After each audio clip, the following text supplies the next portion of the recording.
thank everyone for joining us here for the Zoom meeting of the Casey Stengel chapter of the Society for American Baseball Research. And our guest today, Mr. Kevin Baker, author of The New York Game, which he will be speaking about and has a PowerPoint presentation. So after Kevin does his presentation, we will open it up to a Q&A and just go forward from there. Just a little bit of business. This meeting is being recorded, and it will be available in a few days, a week or so, on two websites. The Casey Stengel website, which Kevin Carter is the administrator of, and it will also be available on the SABR website. So we got that. We're going to run about an hour or so this morning. And last bit of business, in case not everyone knows, but this is our Zoom meeting, Saturday, March 29, 9 a.m.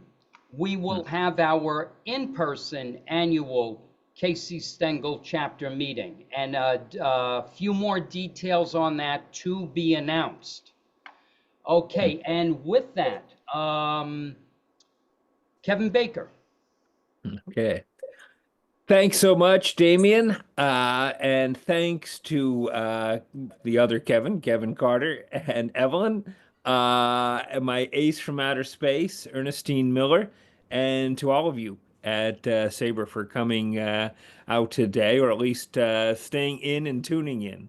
So I'm just going to try to bring up this this PowerPoint presentation.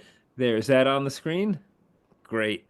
All right. So, as Damian said, this will probably go about 20 minutes or so, and then happy to take any or all questions. It was always a city game, baseball. For all the efforts to slap a pastoral gloss on the sport, for all the attempts to make it about little boys playing in a cow pasture, only someone unfamiliar with the isolation of American farm life could truly believe that baseball came of age in the country. One of the countless names of the game gives it away. It was called town ball because it was played on those days when everybody came into town for church or market, town being the only place where enough men or boys, or women or girls, could be assembled for a full nine. The game we know as baseball today is really an urban game. More precisely, it is the New York game. That's what modern baseball was first called and where it was first played. New York is where its rules were perfected and where we first kept score.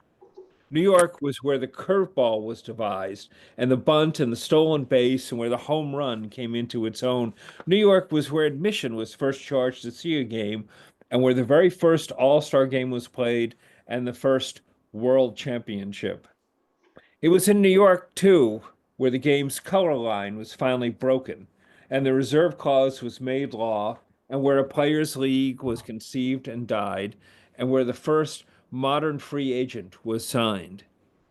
It was here that the sports, or any sports, first true superstar emerged, and where the very first true baseball stadiums were built. New York was where sports writing reached its zenith, where the first great radio broadcasters plied their trade, where the first game was televised. It was in New York that the only perfect game in World Series history was pitched, where an expansion team won a World Series for the first time, and where 15 World Series were played exclusively within the city limits, and where the World Series was fixed by gamblers, right up in the Ansonia Hotel. New York was where Joltin' Joe and the Say Hey Kid came to play the game, among so many others, and where the original chairman of the board, before Sinatra, already resided.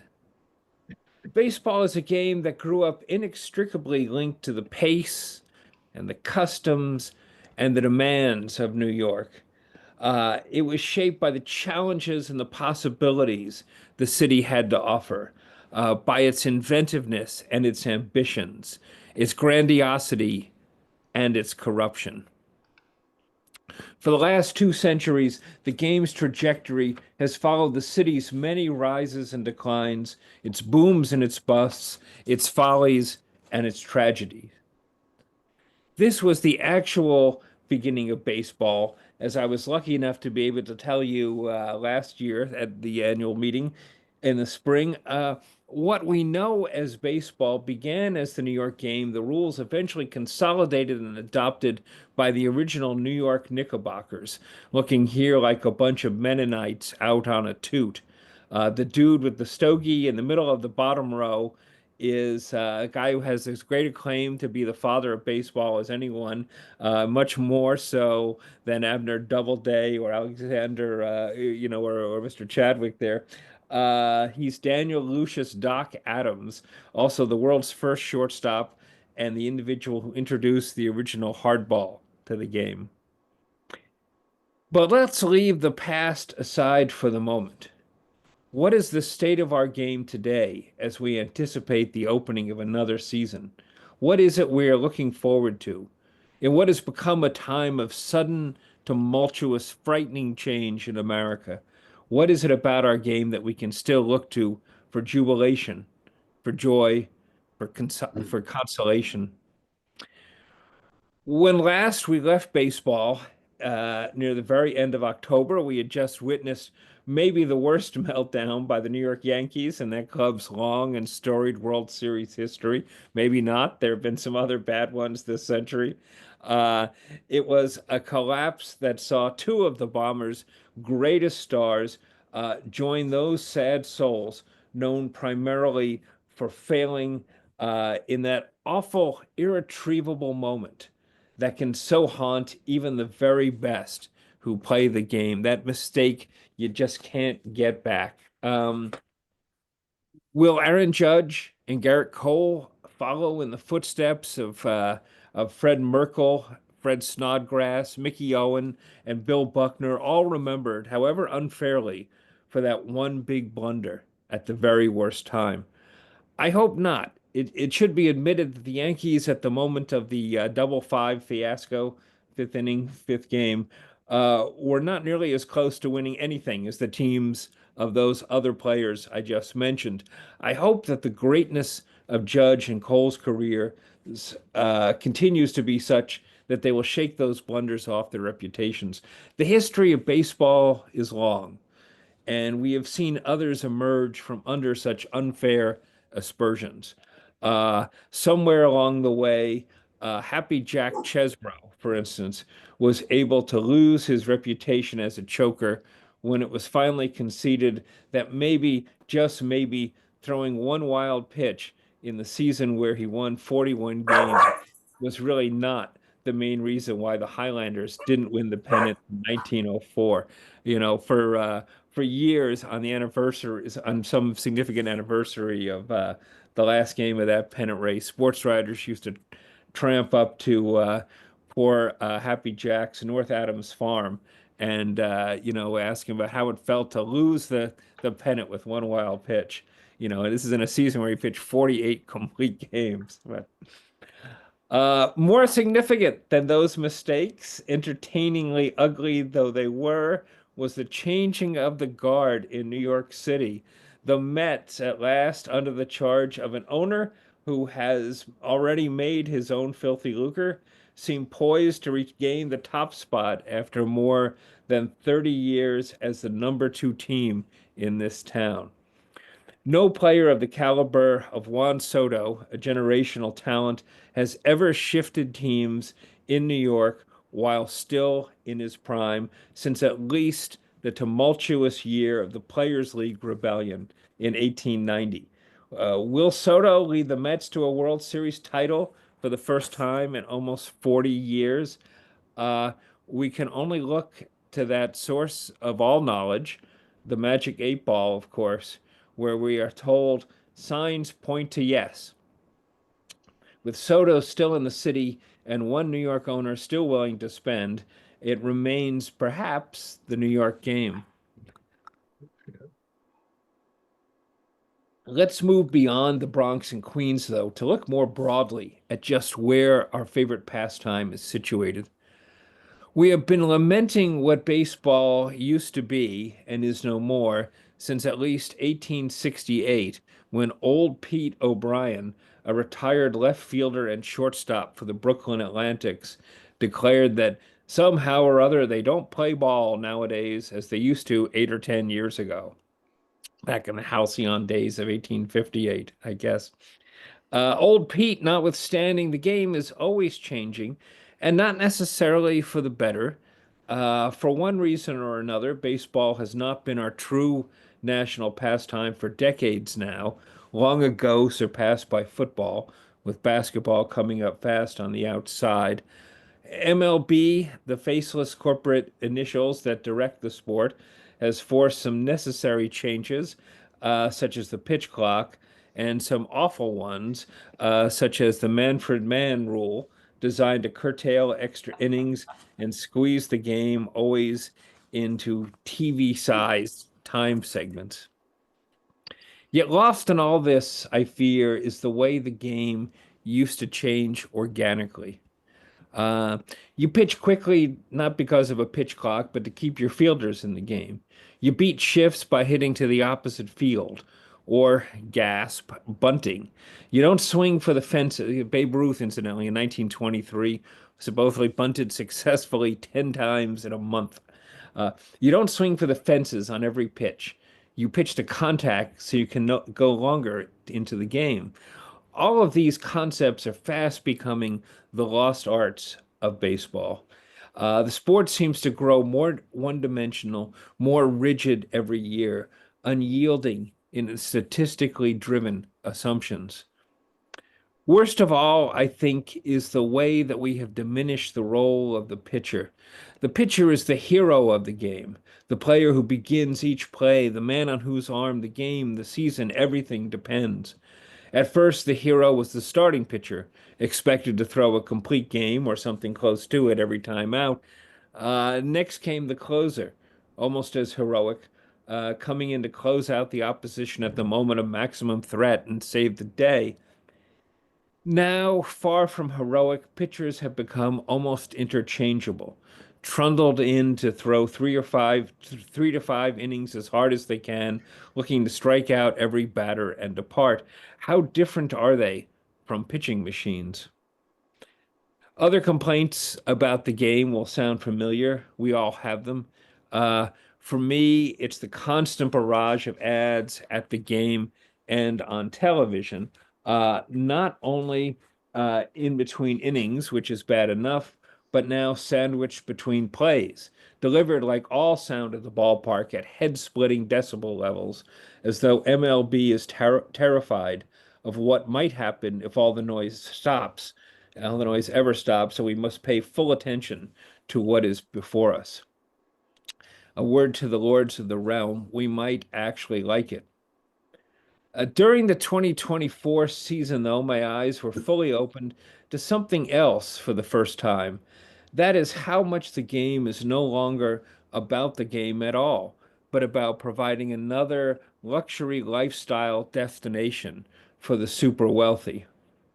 Thanks to his law firm's banker, a friend of mine was twice able to get tickets for us to the Yankees' Legend Suite area. I don't know how many of you have experienced this, but it is beyond ostentatious. One enters through a large dining room and bar filled with television sets where everything is free save for the alcohol. I've been in some fancy digs in my time, but never before have I gone up to the shellfish counter and ordered a lobster tail, only to have the very cheerful lady behind the counter sweep 4 of them onto my plate. Don't even get me started about the candy wall, um, or the waiter service at your seat, should you ever feel the need to venture out to it. It's just quite amazing. I mean, hey, I won't pretend it wasn't fun. And I was impressed that John Hamm was there and that he was a really nice guy. He stayed for the whole game through a rain delay and happily posed for pictures with anyone who wanted them. But it's funny how fast you begin to lose your moral compass when everything is your due. There was perfectly good high-end food and drink simply abandoned everywhere, untouched. It was baseball as an orgy of consumption, baseball as class warfare. Spoiler alert, at the ballpark anyway, the rich are winning.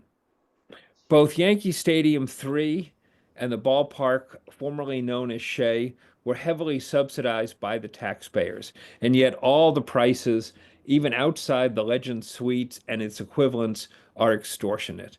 Uh, Even worse, in building these parks some 16 years ago, the Yankees and Mets were allowed to eliminate thousands of seats formerly available to the general public in favor of all sorts of added luxury and legend suites.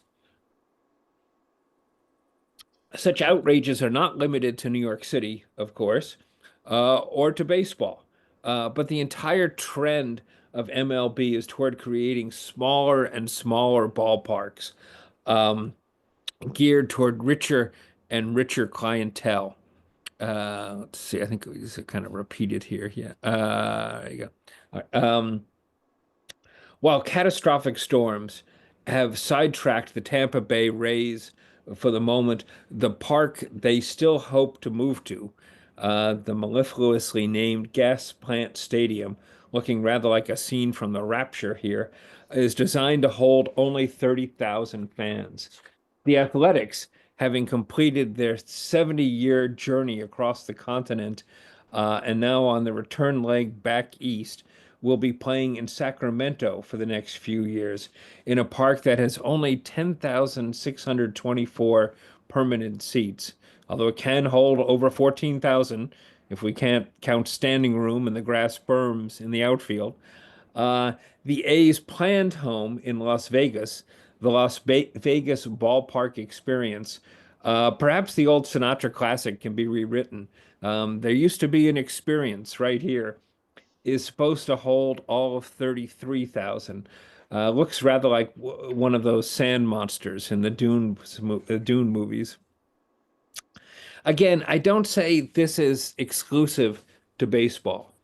Watching the NFL and college football playoffs, watching last year's basketball playoffs, I was struck by how many of the most dazzling, innovative buildings in America today are sports stadiums or arenas, all serving simultaneously as gigantic corporate billboards, as you may have noticed.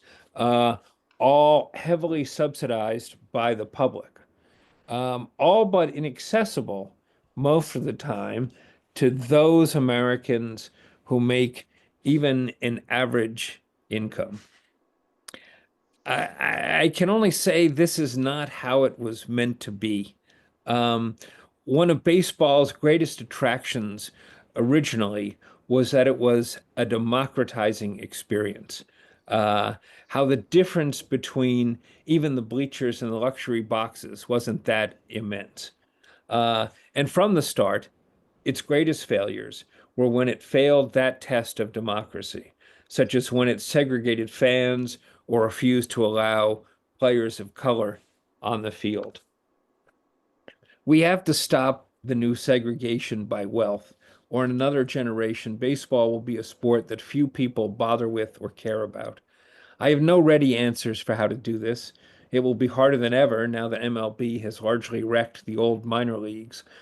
But with so much else, as with so much else in America just now, we have to try to reclaim it, or something precious will be lost forever. Thank you very much. Thank you, Kevin. That was great. Thanks. So hope it wasn't too much on my soapbox there, but it Nope, nope. annoys me to see how the game has changed.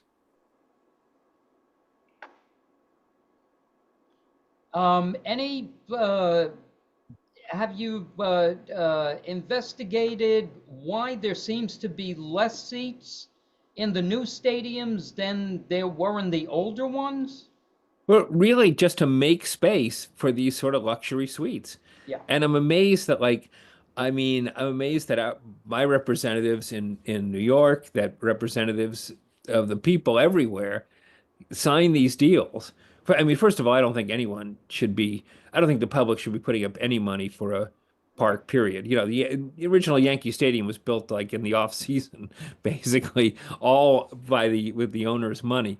I don't think sports per se is a public is a useful public expenditure.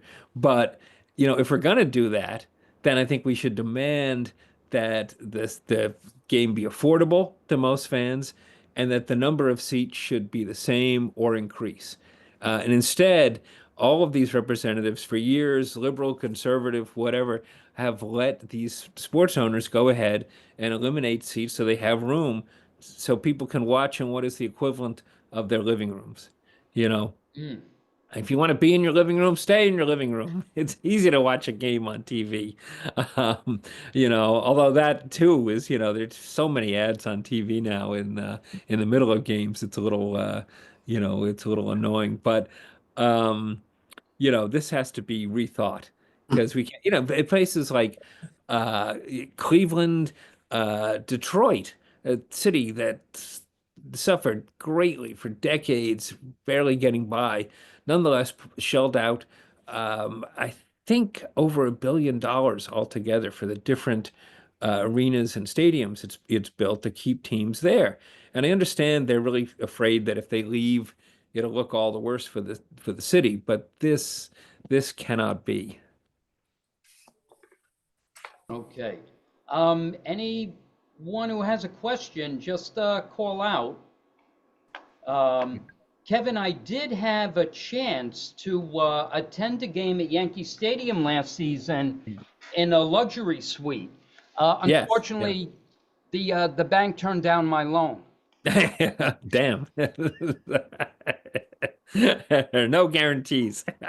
Hey, it was fun. John Hamm was there. He was, Yeah, seemed like a great guy. It's nice hobnobbing with the rich and famous. But we really have to make this game about the fans again. I remember when we moved up to Massachusetts when I was a little kid, which was traumatic for me as a Yankees fan at the time. But we moved up there. We go to sometimes to Fenway Park, which was a great park to go to. And really, I remember my father. We didn't usually do this. My father once shelling out for box seats behind the dugout, and the difference was like something like $5 as opposed to yeah, $1 for the seats we would have had otherwise. I mean, good luck spending like just even that proportion now. So. yeah, Um, there are other things for people to do and other places for them to go than the ballpark. And yeah. baseball and all these other sports have got to realize that, um, or they're going to find themselves with a next generation of fans who aren't interested. I'm just looking at how the Savannah Bananas are selling out like crazy, and Yeah, that's a fun thing. product, yeah, but they're so fan oriented compared to Major League Baseball. Yeah. Oh, very good point. That's really the sort of thing baseball should be thinking about. And the minors in general have had a lot of success with that. Um, and it's also so stupidly narrow-minded of baseball to kind of crush the traditional minor leagues and make them into whatever they call them now, triple C, 4A, I mean, it's stupid. That part of baseball, kind of grassroots baseball, should have been left alone. Uh, but instead there's always, or or if you're going to transform the minor leagues, make it so that you have all the teams in a league within a short distance of each other. Yeah. So these young players aren't spending half their lives on the bus. Um, but things like that are beyond the thinking of the people who run baseball. Simply like finding a way to squeeze more revenue out of it is not. Yep. Yeah, not far-sighted. Yeah, Okay, Victor Sloan, how about you? And then Roberta, you're going to follow Victor. yeah. So, I mean, I guess I feel like at this point, I'm not sure um, that baseball cares because the net revenue for Hmm. the luxury seats will dwarf what what what an ordinary fan might pay. Hmm. I did my residency at Montefiore in the Bronx, and we used to go to 20 games a year, sit Yeah. in the lower deck for $10. Yeah. Um, Yeah. and the last year of the old stadium, those seats were $250 a pop. Yeah. It's designed for corporations. My question is around, and this is what Marty Appel has called it, the unholy alliance Yeah. between Major League Baseball and gambling. Um, Oh, oh, yeah. and Yeah. I wonder what your thoughts are on that, because this is the same organization that wouldn't let Willie Mays and Mickey Mantle go to official events because they were working as greeters in a casino. I completely agree. I think that's really just letting letting the monster back in the room. I mean, gambling almost killed baseball, famously in 1919. And it's ironic because the guy who saved the game more than anyone it was the event that saved it was Babe Ruth coming to New York, where the man and the place and the time were very well met. And and baseball also adopted very strict measures against gambling. This, I think, was a good thing. And the irony is now baseball, relentlessly promoting Ohtani, claiming he's better than Babe Ruth, which I don't think he is, but he's certainly a great player. But, they just quickly covered up this fact that he, was undoubtedly betting, not undoubtedly, likely betting on games. Unless he really did give his translator something like $16 million in mad money to play with. This was the thing. And another scandal of this sort is just waiting to burst out here. I think they feel now players make so much money, there's no threat of this.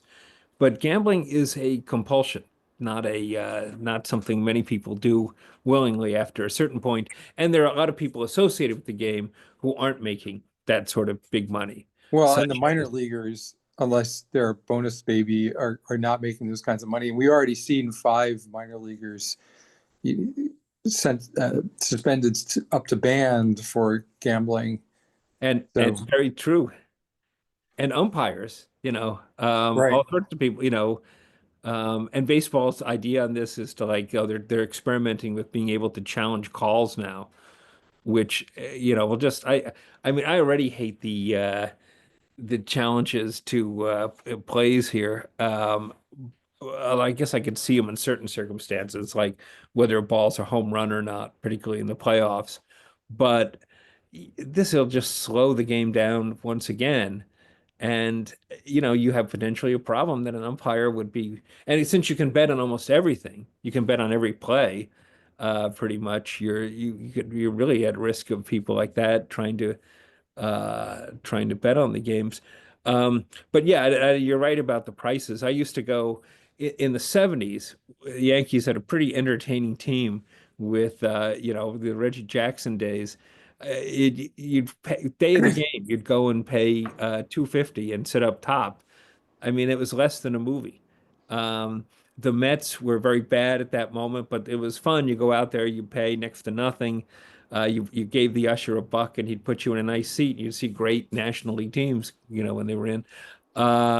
Even in the 1990s, when the Yankees had those great teams, I would get packages, 20 games for $25 a pop, and you get access to buy playoff tickets. So Yeah, it's gone just so beyond that kind of accessibility in such a short time that I don't think it's good. yeah. Thank you. Thank you, Victor. Roberta. Hi, I just want to, it wasn't part of it. I just want to respond to the fact that I'm a 20 game holder at Yankee Stadium with excellent seats right over first base. Great, And great. given inflation and the cost of the dollar, my seats cost $38 a pop. Wow, that's Yeah. fantastic. And So you've been they're really not that expensive. Now, that's great. Glad you've been hanging on to them for a while, I take and it. they don't raise the prices. That's good. But I'd like to connect that actually to the fact that I'm going to play a little devil's advocate here. Sure. The fact that baseball is part of the wider entertainment industry. Yeah. Okay, and that to see a Broadway play, Right. Right. I just got a discount from my university offering me Mhm. wonderful back row of the balcony seats to see Good Night and Good Luck for $175 a piece. Yeah, so I'm Great. putting these these things in retrospect, and a movie in Manhattan Oh yeah. is Yeah. and even in Brooklyn is in excess of sometimes $20 a seat. So putting the price of baseball into and concert tickets, Mm. I just looked at face value tickets for Paul Simon at the Beacon. Mm-hmm. Rear seats, nearly $200 a pop. Yeah. Yeah. So I wonder if putting baseball in the context of the wider entertainment industry, isn't this just a symptom Mm. of what's going on across the industry? And is there some way in which baseball owes us more? Yeah, that's very well said. Very interesting point. Um, and I'm a man of many opinions and many complaints. So don't get me started on all of these things. But I think you have seen the prices for all those things really hurt them in many ways. I mean, my wife and I used to go to see a lot more plays and a lot more movies. We'd sometimes go to the movies, twice a week. Um, it's now like I go months without seeing a movie in the theater. Because it is $20, even though you get this nice seat. At Broadway, the level of performance is pretty consistently excellent, but this is something altogether new where you have these where it's almost all musicals and they're almost all on for like 20, 25 years. Broadway theater, the heart of American theater, is rapidly coming kind of Branson East. And part of this is they haven't figured out the economics. And all of these things are really hurting kind of entertainment. People wonder why why the kids are all on their phones or the videos all the time. Because in part, there's no way they can go to see these things. Um, it's and if for a family, it's a major expenditure. I don't know if it's. I mean, I guess it is worse that those other things are harder to see. The great plays and movies are harder to see than baseball, but not much worse. I mean, it's how where do we find ways as a society and in what's now this very polarized society to come together. Ballpark was one of those. And if that becomes less and less the thing, then what are we gonna, where are we gonna come together? Um, and this is something very vexing. And I think particularly if, as with all these things, if we as the taxpayers are going to help support them, and we often do, then we should demand certain things in return. But Yeah. Okay. Jeff, I'm going to put you in the on deck circle because Jerry, am I pronouncing this Micarenda? It's Mike Aranda, but that's close enough. Okay, Mike Arenda, you want to ask Kevin your question you put in the chat? Yeah, basically, I was wondering if you go back to the 1880s to say 1910s, were college and local teams a competition for major leagues, or was it always the pro teams that people wanted to see? People wanted to see the pro teams more, but you had a lot of local interest, and you had things that kind of grew up, like the whole, one of the mysteries in baseball is why the Pacific Coast League didn't become its own major league for years, a little bit later than that period. But it became this thing where all these players were very good. They had a lot of warm weather to play in, a lot of great weather to play in, and it was just too far for before jet travel for teams to get out there and back. So, it's kind of odd in a way that it didn't become like a third major league. Um, but yeah, you had the local team. You had town teams. The town in Massachusetts where I grew up in it still has a town team that just guys in the town and play other towns. I think that's great, and I think that sort of thing should be more encouraged. You had industrial teams all over the place in New York and elsewhere. You had this very kind of grassroots level of play.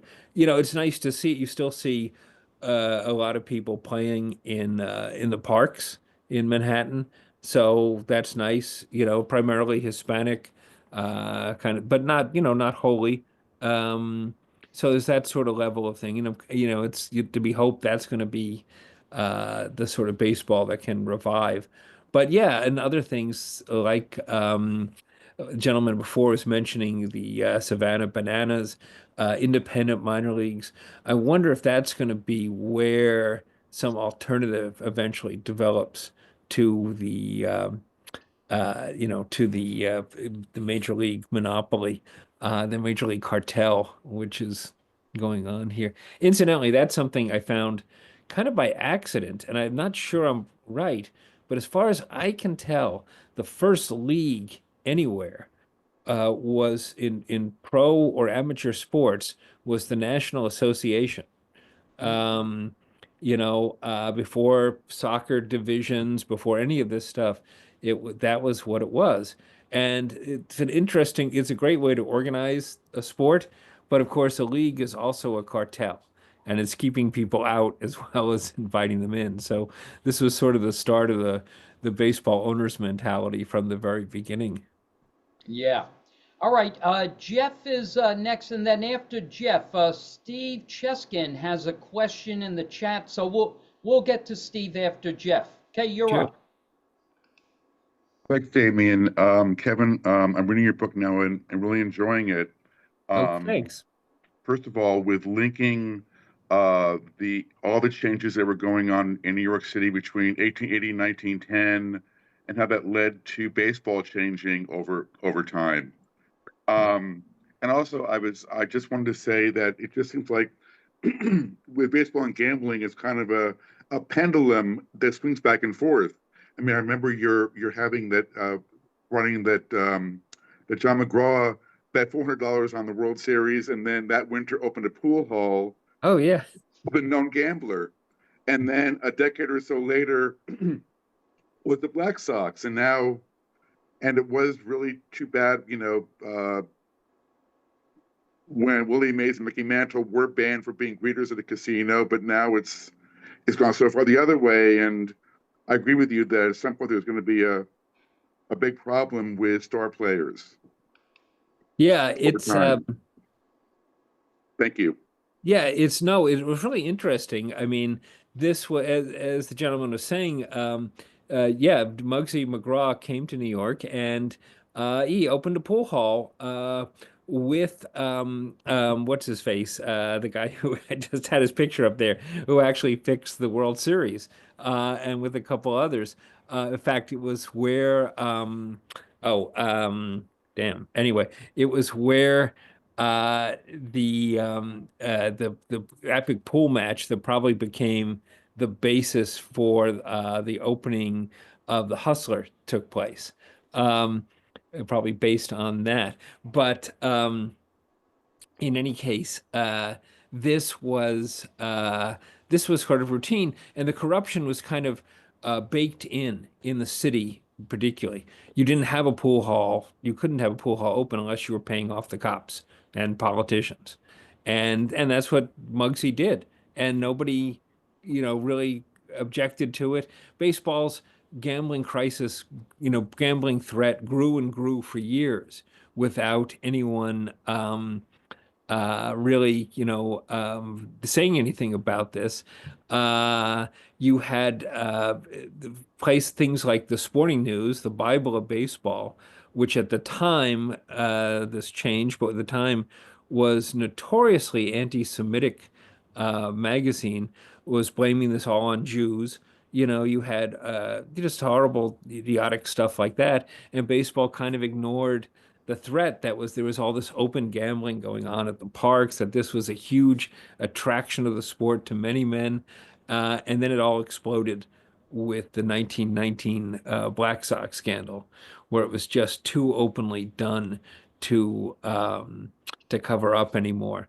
And this was something that really was just kind of, okay, we have to deal with this. And they did. And now we're back and we think nothing can go wrong. And I suspect Oh, it can. yeah. Okay, Stephen has a question for you, Kevin, and then after Stephen, David is gonna step up. Okay. Hey, Kevin, I saw that you wrote Hey. a book with Reggie Jackson. And Yeah. I was wondering if you could talk about Reggie and then like what the process is of, writing with somebody like that. Reggie was an interesting guy, kind of a mercurial character in terms of his mood sometimes, but very smart guy. We got on pretty well, and it was an interesting thing to do. Kind of did it around when he had the time to do this. Um, he remembers every car he's ever seen. I'd ask him like, I was trying to ask him about the old Oakland A's and saying like, how, so Dave Duncan, oh yeah, he was driving a white-walled Cadillac. So, but it was funny. At one point, I was trying to get him to open up more, which could be difficult at times. And so I was reading him this description of his 77 and 78 playoffs from Roger Angel in a couple of his collections. And he listened raptly, nodded his head, and said, "Yeah, you see, Kevin, so, write something like that." And I was saying, like, yeah, after that, I'm going to go out and create music like Mozart and, paint like Rembrandt. I mean, but it ended up being, I think, a fairly interesting book, Becoming Mr. October. And it interested me about his whole kind of, coming to the Yankees and his conflict. And a great bit, which is you learn from all ball players who are either very smart guys like Reggie, or guys who don't seem that smart, but when they talk about their game, when they talk about what they do, it's incredibly interesting how well they know it. I mean, he was talking about how he hit those 3 home runs in 77 and what his planning was and all that. And it was just really, really interesting to learn that. Yeah, okay, I was there for the 3 homers. Yeah. That's All great. right, David, just before you go, Floyd, you'll be after David, and then I think that'll be the last question. We'll do a little bit of a wrap up with Kevin, and then we'll conclude the meeting. All right, Dave, you're up. Thanks, and thanks, Kevin, for doing this Oh, today. my pleasure. Just wanted to check in with you to see what the status is of the New York Game Volume 2. The book is largely written. It has to be updated through the fiascos of the debacle of last fall. But it's largely written. It's actually a nice the problem to have. They want to keep it in print because it's been selling well enough in hardcover. So I've never had a book that's lasted in hardcover for a year. So I guess they're going to do that through at least this spring, and then when sales start to diminish, they'll put it out in paperback, and we'll go to the second book, which will run from this book runs to 1945. The second book will run from 1945 present. Okay, great. Floyd. I just wanted to shift gears a bit and go back to space at a ballpark, and Yeah. specifically Yankee Stadium and Monument Park. One of my great disappointments when the so-called third version of Yankee Stadium opened Yeah. up. Yeah. Hidden in center field in darkness, in back of a screen for obvious reasons, is Monument Park. Yeah. When you finally get there, it is so congested that it defeats the purpose of the space. And Yes. there should be a way, but as you aptly pointed out at the beginning, with making money, there seems to be no room for legacy. And if any team in baseball has the legacy, we might not fully have it now, but we have the legacy. It's Yankees and Monument Park. Yeah. So Yeah. I hope that something eventually happens, but I doubt it for all the good reasons that you and the others have pointed out today. But it's a crying shame because I grew up in the Bronx. I walked to the ballpark. For those almost as old as me, you may remember a nickel Needix orange drink at 161st Yeah. and River. And I think the hot dog wasn't too much more. And it's gone. But gone is Monument Park. It almost seems to be a contradiction. Yeah, great point. I got to the original Yankee Stadium myself, thank goodness, which was terrific. And it was, amazing. It seemed like a vast cathedral. Right. And yeah, I remember there have been more than one Yankee fan who's talked about how having the monuments on the field, that they thought maybe Yankees were actually buried out there, I did it. I did as a child when you had Yeah, Huggins, yeah, Ruth, and Garrick. yeah, I mean, you could walk on the field after the game out yeah, through the center yes, field gates. Don't get me yeah, started, but yeah. That's a shame too, and that's something, we the people are responsible for. The fact that we can't be trusted to walk out right. across a ball field, it's really a shame. But yeah, I wish them have they started opening it up during the game, Monument Park, because they weren't doing No, it for a no. long And time. anybody Yeah, correct me if I misspeak, but there is a defined time yeah, and it opens and closes. And the window of opportunity, given the crowds that assemble, yeah, isn't all that great. yeah, yeah, yeah. No, it is really a shame about this, and it really needs to be corrected. I mean, I don't think the Yankees really play up. It's nice to see the pictures in the current stadium and this sort of thing, but I don't think they play up their legacy really enough. And yes, used to show some amazing clips of old game. It's like the '52 World Series, the deciding game, and they've pretty much cut that back. They're trying to sell us Brooklyn Nets basketball and things like Right. that. So I think they're really kind of, just not preserving the brand of the team. Right. But anyway, oh, and Arnold Rothstein was the name of the guy I was trying to think Yeah. of, Oh, the yes. gambler who threw the 1919 World Series. Right. So, but Okay, I think yeah, we've got time for, let's call it a designated questioner. Rich Silverman, you got something to say? you're rich. Okay, just because I saw your palm up there. Oh, Okay, other than that, Kevin Richard Frank has a question. Do you miss scoring at games? Can it ever be brought back? do I miss scoring Yeah, at games? keeping score. Oh yeah. Oh, I always do. I always buy a Very program good. and I still score. Yeah, I think to me it's one of the great delights of the game. The box score is really terrific. Yeah, Uh, and it says so much about the sport that it can break it down into all these individual actions. Uh, it's a wonderful bit of kind of hieroglyphics that we can we do. Yep, yep. Um, oh yeah, I never gave that up. Yeah, terrific. Listen, a question about writing. Yeah. What was the transition going from being a novelist to writing history?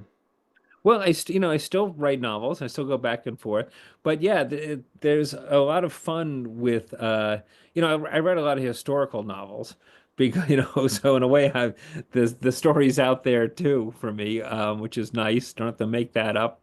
I'm not a very imaginative person, so it's nice to kind of find the history and go from there. And it's a lot of fun writing about, baseball and history. This is really stuff I've been obsessed with since at least the age of 8.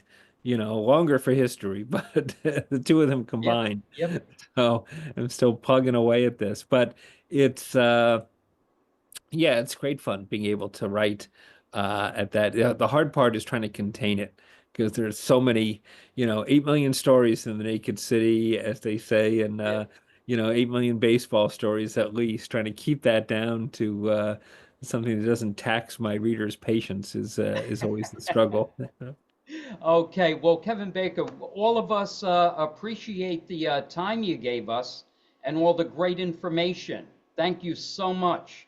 Thanks very much. Thank you, Damien. Thanks, guys. Thanks for coming out. Appreciate it. Yeah. Okay. So for those of you who weren't here in the very beginning, I'll just repeat a thing or two. Okay. This was our Casey Stengel chapter Zoom meeting. Now, Saturday, March 29th, further details will come about. You can check with Kevin Carter at the Casey Stengel website.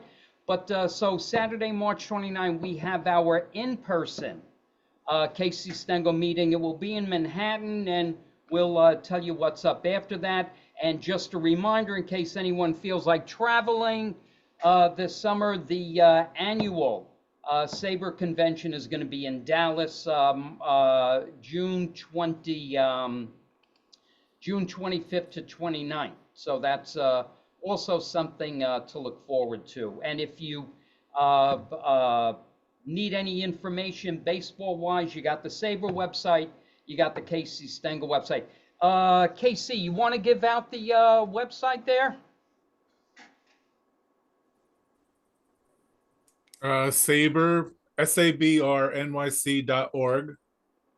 And I sent on the chat that link and also the link to the SABR virtual archives. This meeting will be on both sites soon. It takes a couple days, and it's a weekend, so it'll be probably like Tuesday. Okay, terrific. Okay, thanks everyone for attending, and yeah, talk to everyone soon. See a bunch of you the end of March, and some of you I'll see in Dallas in June. Okay, Thank you. thanks again, everyone. Thank you. Thank you. Thanks, Kevin.